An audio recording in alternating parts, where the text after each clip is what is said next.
النهارده يا حبايبي عملت معاكم احلى بطاطا مشويه.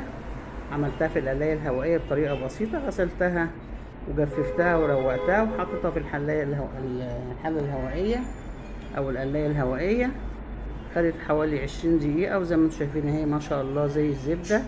هي لسه طبعا سخنه، جميله جدا وريحتها جميله. احلى بطاطا مشويه في القلايه الهوائيه بطريقه بسيطه وسهله وسريعه. يا رب تعجبكم الطريقه. خشوا شوفوا احنا عملناها ازاي.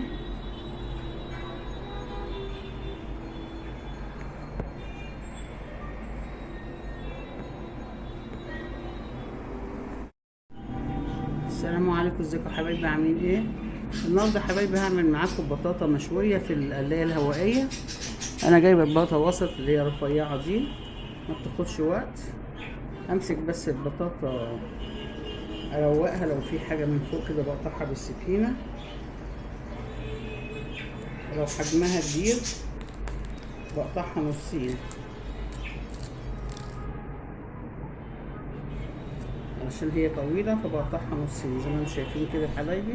وبحطها في الحله بتاعت القلايه. هروقها بقى كلها كده، ما بعملش فيها حاجه، لان انا بروق بس الحروف بتاعتها. زي ما قلت لكم دي بطاطا رفيعه فمش هتاخد وقت.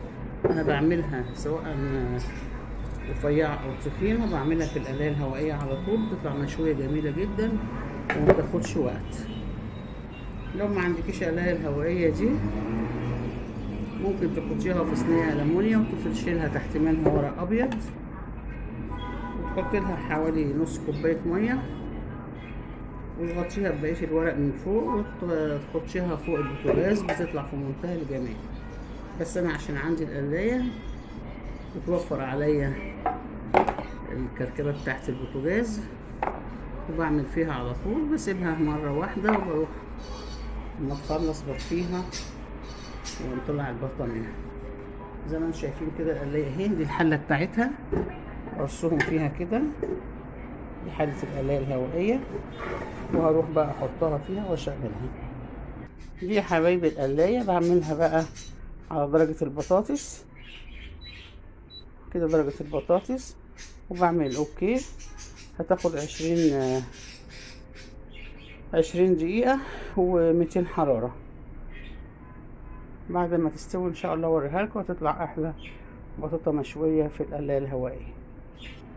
كده هنطمن عليها يا حبايبي. هنعمل فاصل كده ونفتح ونشوف البطاطا عاملة ايه. ما شاء الله استوت اهي، الشوكة بتخش فيها كده، يعتبر خلصت. هنطفي بقى عليها ونقدمها. زي ما انتم شايفين يا حبايبي البطاطا اهي طالعة جميلة، مشوية جميلة زي بتاعت العربيات، واحلى كمان.